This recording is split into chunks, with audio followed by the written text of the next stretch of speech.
El ministro de Educación acaba de confirmar a David Velázquez Seifergel como viceministro de Educación Superior y a Peggy Martínez como viceministra de Educación Escolar Básica.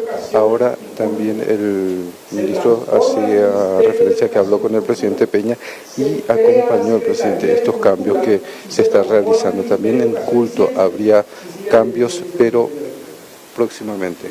Continúa su conferencia de prensa el ministro de Educación. Nos habla de la necesidad de, además, el mundo está entrando en una especificidad en donde la innovación y la tecnología tienen que ser la vanguardia. Y nosotros tenemos que estar en esa vanguardia y tenemos que investigar y tenemos que tener un equipo que traiga las ciencias al aula.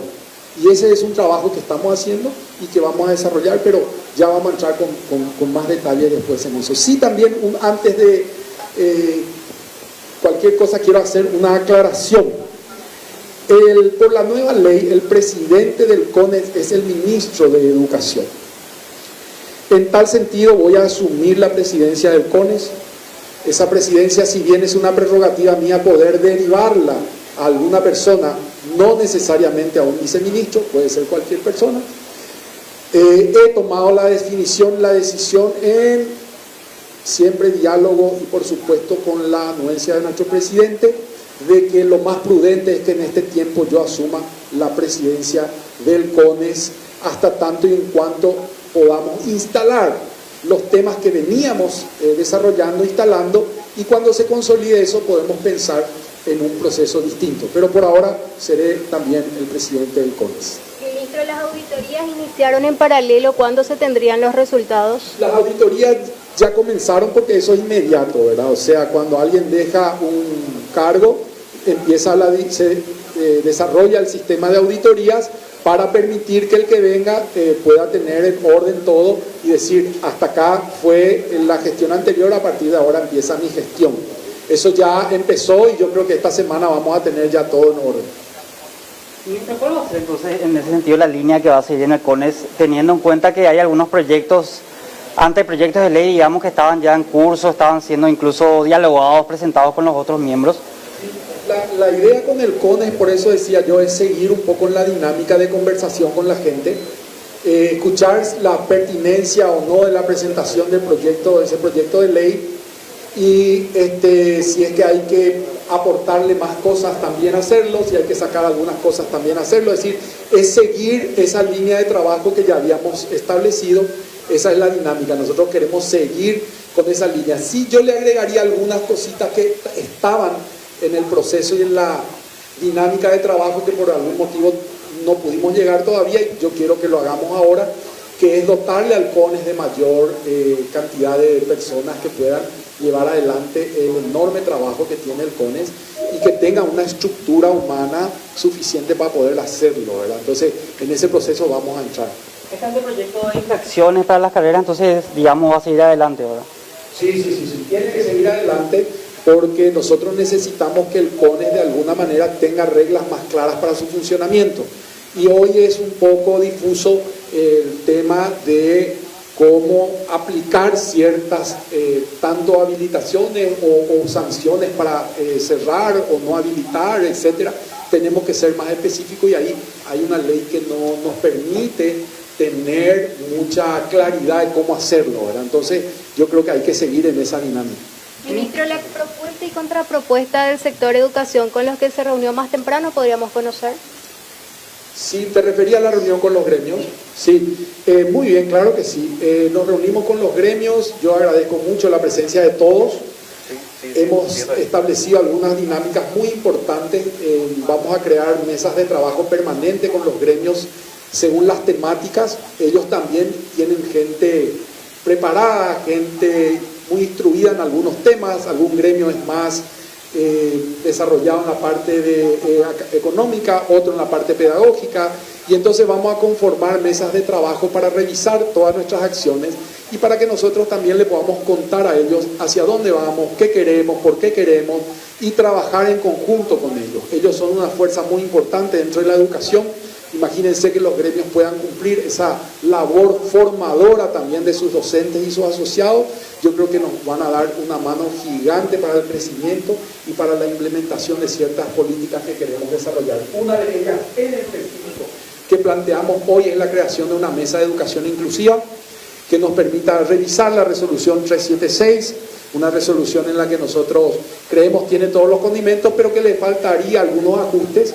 También nos traían hoy la idea el viceministro Velázquez de 12 años de una ley que también tiene que ser revisada, porque en 12 años el contexto cambia mucho y también tenemos que mirar si hay elementos para revisar la ley. Esa mesa de trabajo va a ocuparse de eso. Y la segunda mesa de trabajo que surgió hoy, no porque sean las únicas, después seguirán otras, pero ya tenemos fecha concreta de reunión y trabajo, es la del presupuesto.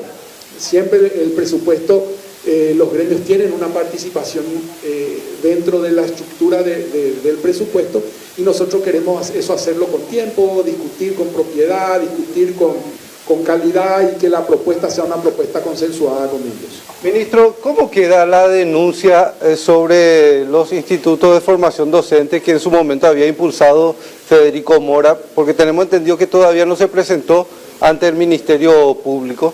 Sí, eso ya tuvo, digamos que ha corrido, sigue su curso dentro de la justicia, dentro de la fiscalía, y va a seguir su curso porque eso, si bien es cierto, es presentado por un viceministro, hay un departamento jurídico del MEC que se encarga de llevar esos procesos, y eso es independiente del viceministerio.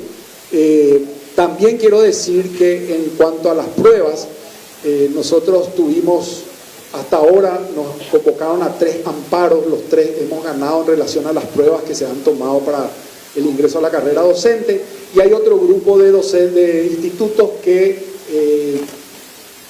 estamos esperando también la resolución de la justicia para saber, porque se abstuvieron de participar de los exámenes y estamos esperando la resolución de la justicia para saber si se tienen que presentar o no.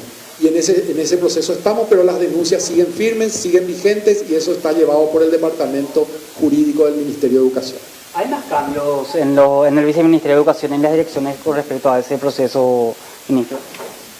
Yo creo que cambios van a seguir existiendo porque cuando llega también un viceministro hay cambios que hace porque va a llevar gente de su confianza. Siempre eso es así, ¿verdad? Pero relacionado al proceso de los IFD, digo yo.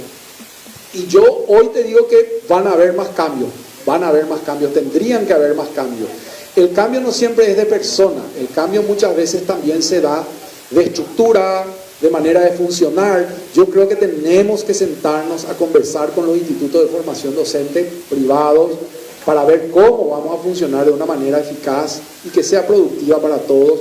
Tenemos que tomar decisiones con los institutos de formación docente que pertenecen al sector público. Hay algunos que se licenciaron y hay otros que todavía no. Hay algunos que van a ser potenciados y tenemos que hacer ese análisis con todos ellos. Lo que quiero decir es que si hablamos de cambios todavía va a seguir habiendo y vamos a seguir haciendo muchos cambios en materia de la estructura de la formación docente. También planteamos, por ejemplo, y lo hablamos hoy con los gremios, la formación y la capacitación de todos los maestros de todos los institutos de formación docente en algo que se llama el diseño universal de aprendizaje, que es un método que ayuda al maestro a enseñar a todo tipo de alumnos con distinta capacidad. Entonces, eso nos parece que es fundamental de cara al futuro, tener una enseñanza de los maestros donde el maestro aprenda a trabajar con la diversidad que hoy tenemos en una sala de clase, ¿verdad? Entonces, sí van a haber todo este tipo de cambios.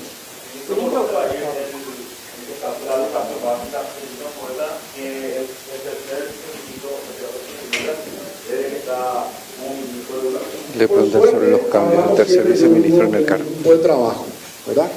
Y no son personas que entran sin conocer el sistema, sin conocer la propuesta y sobre todo sin conocernos y conocer lo que nosotros le queremos dar, la impronta que le queremos dar al MEC, ¿verdad? Entonces, si bien hay cambios de personas, la realidad también es que esas personas de alguna manera ya estaban trabajando, ya conocen, no son personas que vienen y que van a tardar 6 meses o 1 año en conocer primero el sistema público, después lo que quiere el MEC, después lo que quiere el ministro. No, son personas que ya están en el sistema, ya están con nosotros, ya están trabajando, formaron parte de este proceso de desarrollo.